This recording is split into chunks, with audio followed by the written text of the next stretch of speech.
story you are about to hear is true. The names have been changed to protect the innocent. Fatima Cigarettes. Best of all, king-size cigarettes brings you Dragnet.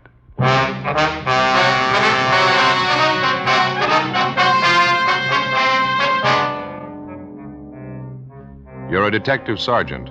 You're assigned to burglary detail. One of your informants contacts you by telephone. He says he wants to see you immediately. He claims knowledge of more than 24 burglaries committed in your city. He offers the information despite threats against his own life. Your job, investigate. The latest Fatima sales report shows thousands and thousands of king-size cigarette smokers are switching to Fatima. For the month of October, coast-to-coast actual figures show Fatima sales are up 110%, or more than double. Fatima, best of all king-size cigarettes. Definitely the best quality in its class, but the same price as the cigarette you're now smoking. Remember, thousands of Americans are switching to extra mild Fatima. Next time, insist on the best, king-size Fatima, in the distinctive golden yellow package.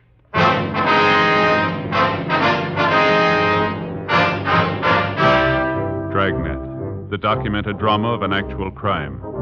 For the next 30 minutes, in cooperation with the Los Angeles Police Department, you will travel step by step on the side of the law through an actual case transcribed from official police files. From beginning to end, from crime to punishment, Dragnet is the story of your police force in action. It was Monday, April 16th. It was foggy in Los Angeles. We were working the day watch out of burglary detail. My partner's Ben Romero. The boss is Captain Wisdom. My name's Friday. We were on the way out from the office, and it was 1:38 p.m. when we got to the corner of North Main and Sotelo Street. Johnny Cokin's Cafe. Pretty well filled up. You want to sit at the counter? No, there's a booth over there in the corner. People just leaving. Oh, yeah. Didn't see it. This is all right, isn't it? Yeah, fine.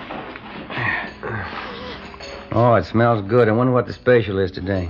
No, it's up there on the blackboard. Oh, yeah. Enchilada with cheese, coleslaw, salad. Well, it does smell pretty good, doesn't it? Wish I hadn't had lunch. I should have waited. I keep forgetting Monday's enchilada day down here. Sure like the way Johnny fixes it. Hello, Friday. Ben, how are you? Hi, Roberta. Yeah, get these dirty dishes out of the way. Okay, fine. Is it going to be the special? No, we forgot today was Monday. We had lunch already. Too bad. What'll it be, just coffee? Yeah, it's fine. Friday? Yeah, same for me, Roberta. Both of them black, I guess. Okay, 2 blacks. Say, you haven't seen Smalley around this afternoon, have you, Roberta? Red Smalley? Red? No, I haven't seen him for a couple of days. Okay. Thought he said to meet him here at 1:30. Well, he'll be along. He's never been on time as long as I've known him. Yeah, I wonder what's eating him. He sounded a little excited on the phone. Did he give you any idea what it was all about? No, just said it was important. Had to see it. Hey, I was just thinking, maybe I could handle one of those enchiladas after all.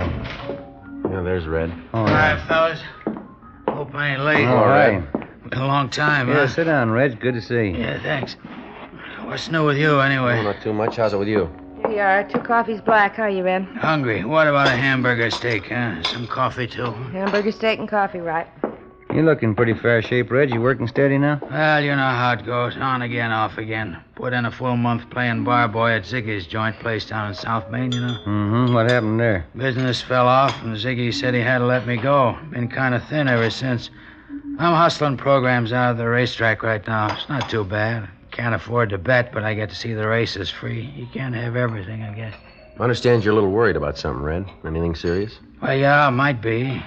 Like I was telling Romero on the phone, it wouldn't do me no good if it got out. I mean, me talking to you about it, you know. He'd probably tie a can on my tail if he knew I told you. Who's that? Guy by the name of Jeff Allen. You know him? No, it doesn't sound familiar to me. Ben? Me neither. Who is he, Red? Second-story worker. Lots of savvy, too. He's fell a couple of times on burglary raps. Knows his business, so got a lot of moxie. How long's he been in town, you know? Oh, about 6 months, I think. He come from the east, finished a stretch back in Michigan. He's a real pro. Uh-huh. What's he doing out here, Red? Well, matter of fact, that's what I want to talk to you about. Figured maybe you ought to know. Yeah? He's doing real good, the way I get it. I heard him and a couple other guys talking about it one night down at Ziggy's. They were having a couple of beers. I guess they didn't think I could hear him. What'd they have to say? This guy Allen was running off about how good he was doing, how many places he knocked over in the last couple of months, how much stuff he took. And what's he look like, Red? Oh, pretty average, about my height, dark hair, little scar right here in his chin. Mm-hmm. About 160, 70 maybe, 36 years old. Usually wears leather jacket and black one. All right, Red, here you go. Burger, steak, coffee. Yeah, fine. Sure got a good appetite these days, working out in the air, you know. It does you good. Yeah. Yeah. I'll show you one passing that bottle of ketchup, Sergeant. Oh, yeah. Here you go. Good. These burglary jobs Alan's supposed to be pulling, Red. Where's he working them? Do you know that? Well, no, I guess I don't. It's all over town, I suppose. Sure good hamburger. When you overheard him talking to his friends, did he mention any jobs in particular that he pulled? No, but he's working hard. I know that for a fact. He pulls a new one every week or so, the way I get it. And what about his M.O., Red? Regular second-story routine. He uses a jimmy or a small pinch bar. Usually goes through a window. Does he work alone? Strictly. His French bread's nice and fresh. Yeah. Where's Alan staying in town, do you know, Red? No, I don't. I know where you can find him, though. The 1322 Club out on North Paris. He hangs out there quite a bit, almost every night. I think the guy who owns the joint's a friend of his. Jeff Allen. Is that supposed to be his right name, Red? As far as I know, I only met him a couple of times. He hung around Ziggy's place when he first come to town. Of course, I didn't know what he was up to then. Do you know him well enough to talk to him? Well, just about, yeah. I'm not buddies with him or anything. That's why I don't want it to get out, you know. If he gets the word I'm on your team, I'm a dead duck. I don't think he wastes a minute killing me. You don't have to worry, Red. We'll keep it quiet. Well, did you hear anything else? Or is that just about the size of him? No, that's just about it, fellas. I'll keep near the ground. If I get any more rumbles, I'll pass it on. Well, guess you know I really hate to talk about it. What's that, Red? Well, I mean how bad things have been running lately, you know, since I got laid off at Ziggy's. Uh-huh. I hustle like mad with the programs down the track. Doesn't bring in a whole lot, though. And a lousy landlady had to raise my rent last week. Mm-hmm. Well, how much can you use, Red? Well, you know, as hard as anything at all, just a little loan, maybe something to help me over the hump. Well, the only thing I have is a 20, Joe. You got any change? Thanks, Romero. 20 will be fine. That's plenty. I sure appreciate that. Oh, yeah. Well, real good hamburger steak Johnny puts out. I gotta get going, fellas. Gotta be down the track. All right, Red. Thanks a lot. If there's anything else, call us, huh? You got our number. Sure thing. I'll stay right on it. Mm-hmm. You want me for anything, holler, huh? I'm still at the same place. Right. Thanks a lot, huh? I'll see you later. Yeah. Take it easy, Red. Yeah. Bye, Red. He's getting a little expensive, huh? He's probably been having a rough time, but he looked hungry to me. Sure did. Grabbed that $20 bill like his life depended on it. I went to buy some new wool socks with that. Well, I'll split it with you. Be worth more than $20 if the tip pays off. Now, don't get me wrong. I didn't mind giving him the $20. It was worth it, but look at this here. Oh, you got a check for the food, huh? Yeah, I think the least he could have done was pay for his own lunch.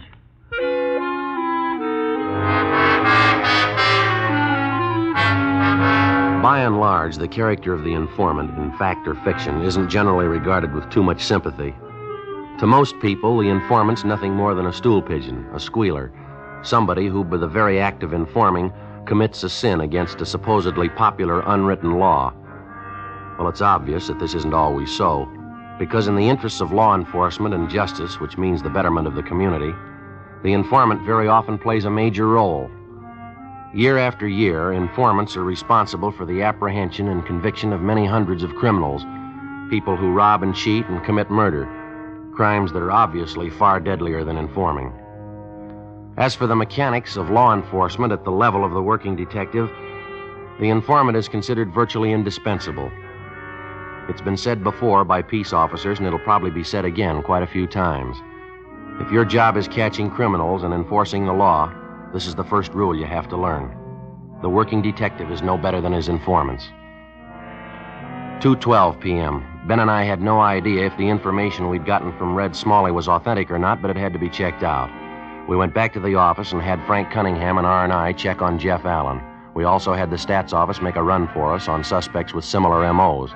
Then we started to page through reports of burglaries which had occurred throughout the city during the past 3 months. No. How you doing over there? Anything at all?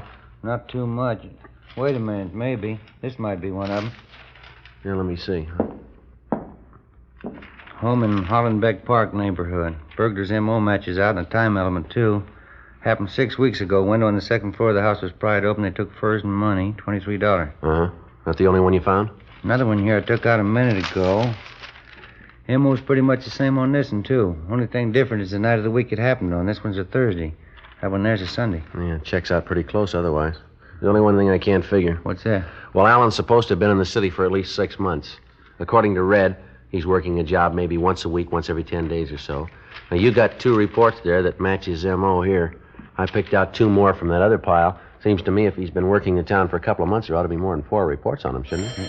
I got it. Burglar in Merrill.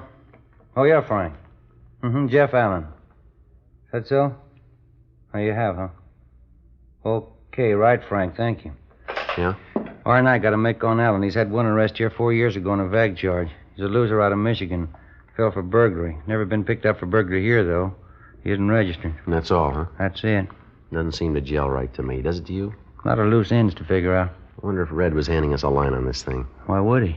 Well, maybe he needed that $20 touch. Maybe this Jeff Allen's an old pal of his. Red had a falling out with him. He wants to get even with him, I suppose. Possible, I guess. I don't know.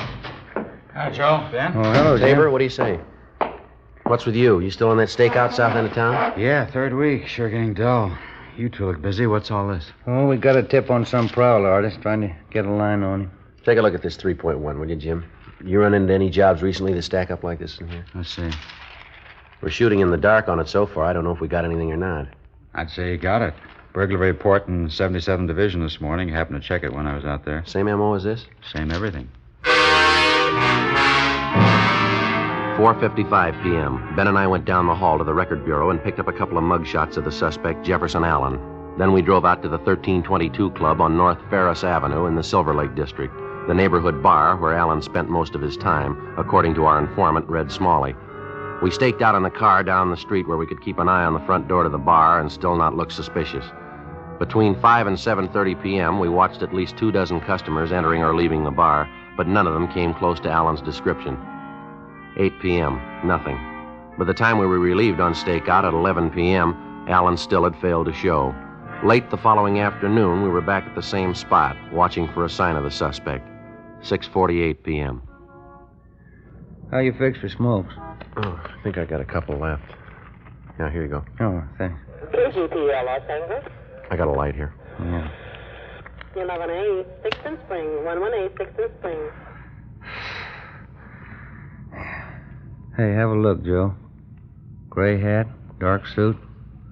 Just came out of the bar. Yeah, it's coming this way.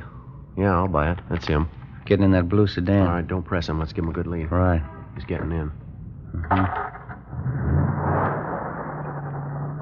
What do you think, Joe? Let's wait a minute. Yeah, okay, we're clear. All right.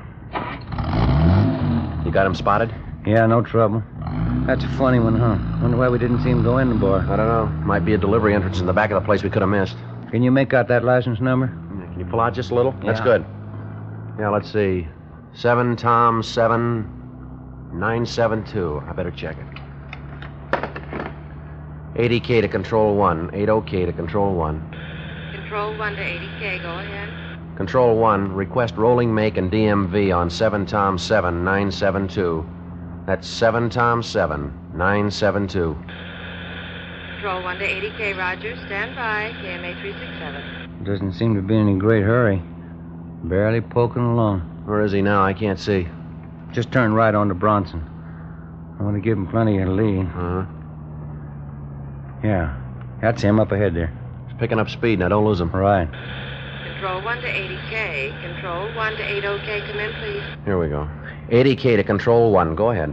7 Tom 7972. The car is registered to D. Denver J. John Carpenter, 1322 North Ferris Avenue, Los Angeles. 80K to Control 1. Roger. KMA 367. Carpenter, same guy that owns the bar, isn't it? His Allen must know him pretty well. Well enough to use his car. Wonder what the pitch is there. You checked on Carpenter, didn't you? Yeah, clean bill of health, no record. Hey, up ahead there. Now he's slowing down. Yeah. Turning up on that driveway. Pull up under that tree there, huh? Right. Yeah, that's fine.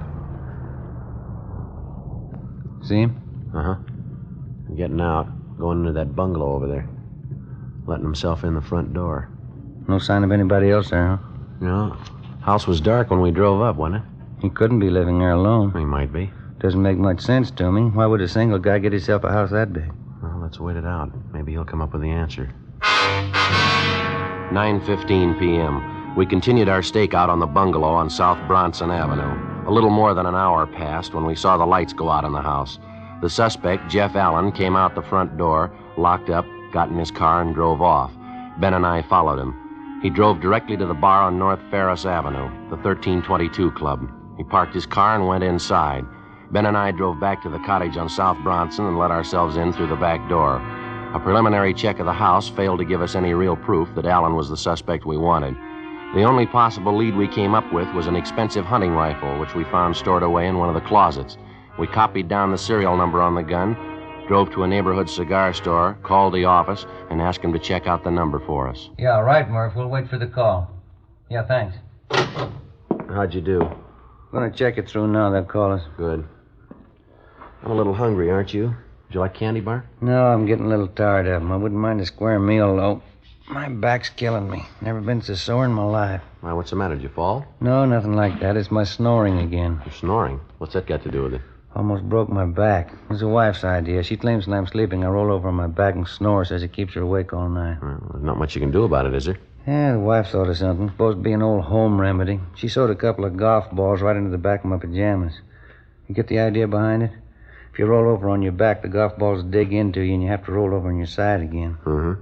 Well, so what happened to you? Well, I'm a sound sleeper. Rolled over on my back and stayed there. Slept on those golf balls all night. Woke up in the morning like to have died. Felt like I'd snapped a couple of vertebrae. Must be an easier way to keep you from sleeping on your back. Well, it wouldn't do any good anyhow, Joe. It just won't work. What do you mean?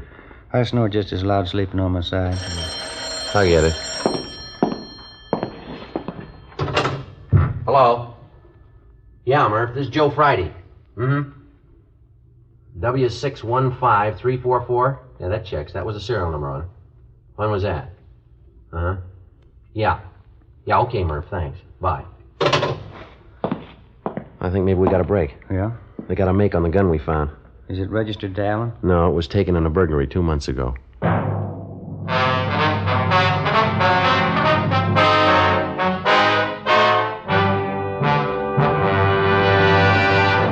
You are listening to Dragnet, authentic stories of your police force in action. Millions heard it, yet only 46 have written. Starting on Dragnet over a month and a half ago, on September 20th to be exact, Fatima made a special money-back offer to more than 10 million listeners. The results? Amazing. Millions heard it, yet only 46 have written. If you smoke king-size cigarettes, listen to Fatima's famous offer. Buy a pack of Fatimas. Enjoy their extra mildness and superbly blended tobaccos. If you're not convinced Fatima is better than the king-size cigarette you're now smoking, just return the pack and the unsmoked Fatimas before December 1st, and we'll give you your money back, plus postage. Fatima, Box 37, New York 1. Fatima's latest sales report shows Fatima sales up in every state in America. The month of October, coast to coast, actual figures show Fatima sales up 110%, or more than double. Yes, thousands and thousands of Americans are switching to king-size Fatima. So why wait? Switch to Fatima today. Extra mild. Best of all, king-size cigarettes.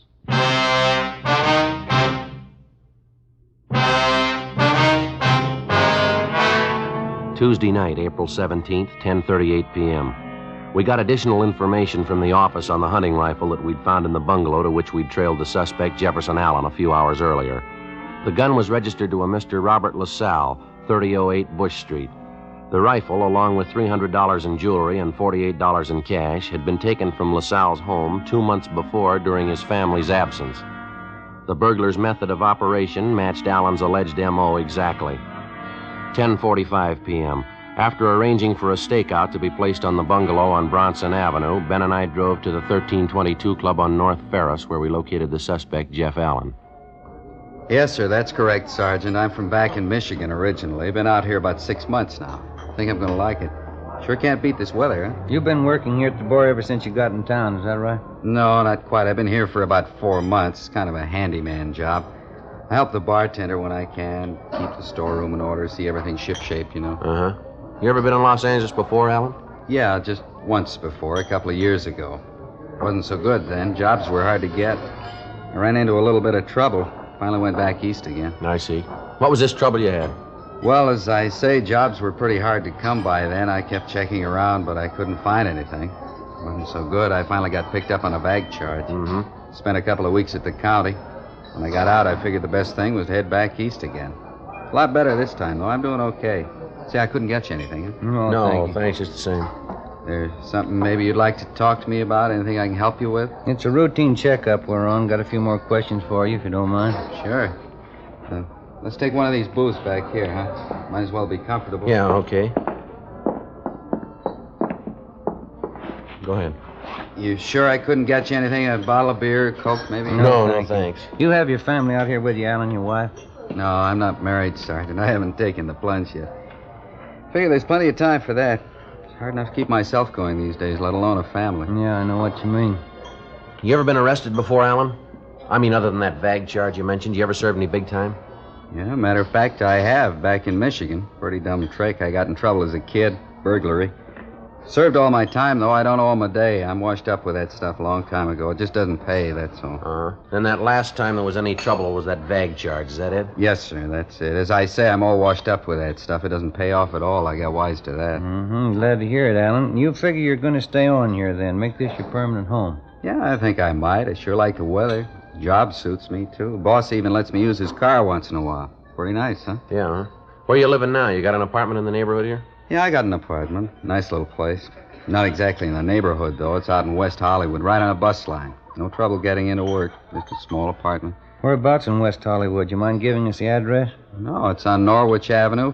Why do you ask? It's part of this routine check we have to make. You mind very much if we drive out there with you, Alan, and look the place over? No, I don't mind. I mean, if you figure I need checking out, I'd just as soon clear it up now. I got nothing to hide. Do you want me to get my coat? No, that's all right. Say, I should be back here in an hour or so. What do you think? I mean, it's just a routine check. It won't take long, will it? No, not too long. I suppose you can figure that better than we can. How do you mean? You said you had nothing to hide. 11:20 p.m. We drove the suspect, Jeff Allen, to his apartment on Norwich Avenue. It was more than 2.5 miles from the bungalow on South Bronson, where we'd followed Allen earlier that night and where we'd located the stolen hunting rifle. While Ben and I made a thorough check of the apartment, Allen sat relaxed in an easy chair. Ben and I covered everything in the apartment, but there was no evidence of any loot taken in the burglaries. That's about it, Joe. Checked everything. Okay. That's about it, huh, Sergeant? You fellas want a beer before we go back to the club? Just one or two more questions, Alan, and I think we can wash this thing up. Sure, Sergeant. Do you rent some other place in town? Another house or an apartment, maybe? Another place? No, why would I do that? This is my apartment. This is where I live. Why do you ask that? About 6 o'clock tonight, you were seen going into a bungalow over on South Bronson, the same neighborhood as the club where you work.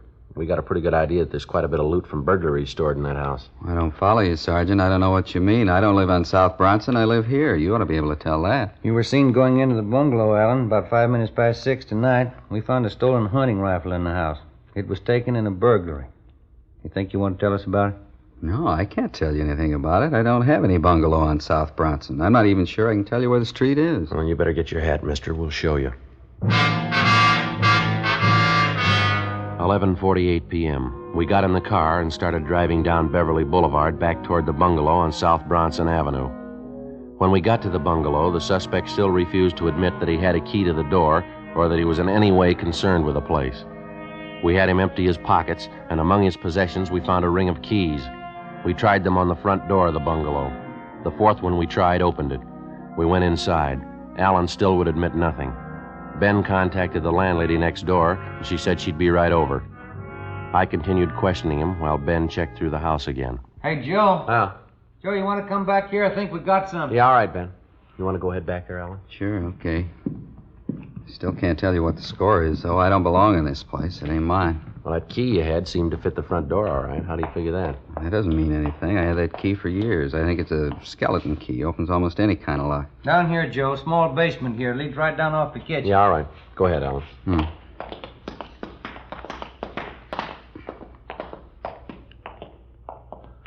Have a look, Joe. Line of cupboards all the way around here. Check them for yourself. Yeah, all right. It's a pretty good haul. Furs, machinist tools. Jewelry. Quite a bit of it here. A couple of radios. 2 more hunting rifles. Come on, how about it, Alan? You want to save time for all of us now?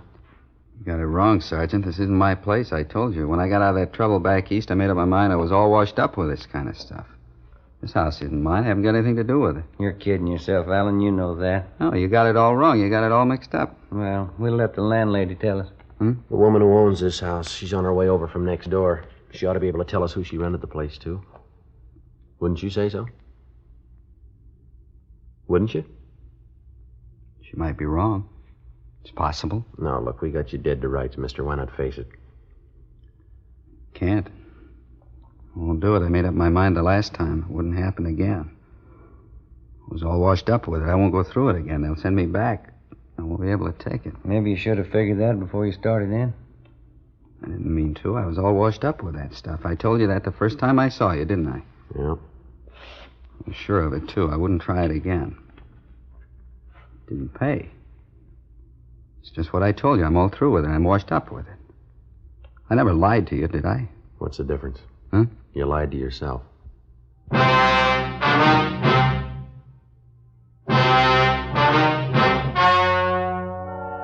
The story you have just heard was true. The names were changed to protect the innocent. On July 6th, trial was held in Superior Court, Department 86, City and County of Los Angeles, State of California. In a moment, the results of that trial. Now, here is our star, Jack Webb. Thank you. September. Fatima first made its famous money-back offer. Millions heard it, yet only 46 have written. October. Actual figures reported Fatima's sales up 110% coast to coast, or more than double. November. Thousands more switching to Fatima. So why wait? Buy Fatima. Best of all, king-size cigarettes. And, Mr. Dealer, that's your cue for November. This month, with Thanksgiving and the holidays coming up, I know you'll want to get your full share of all the new Fatima business. Check your Fatima stock tomorrow. Make sure you can take care of the thousands of Americans who are switching to Fatima, insisting on Fatima quality.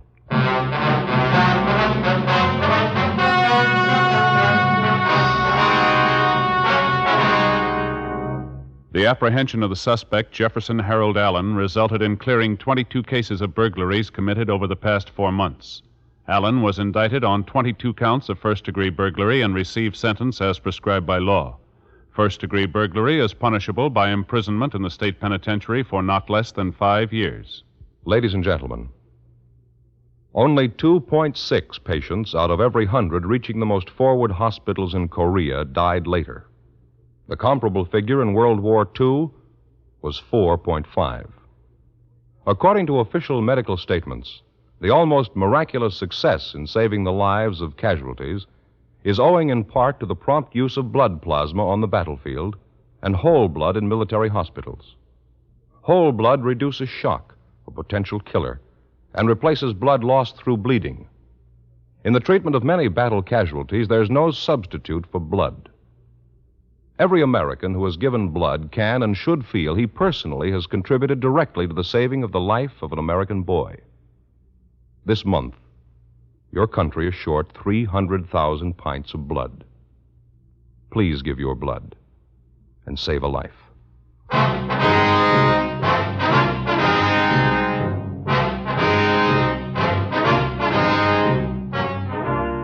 You have just heard Dragnet, a series of authentic cases from official files.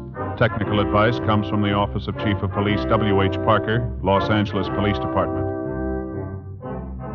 Fatima Cigarettes, best of all king-size cigarettes, has brought you Dragnet, transcribed from Los Angeles. Today's the silver anniversary of NBC.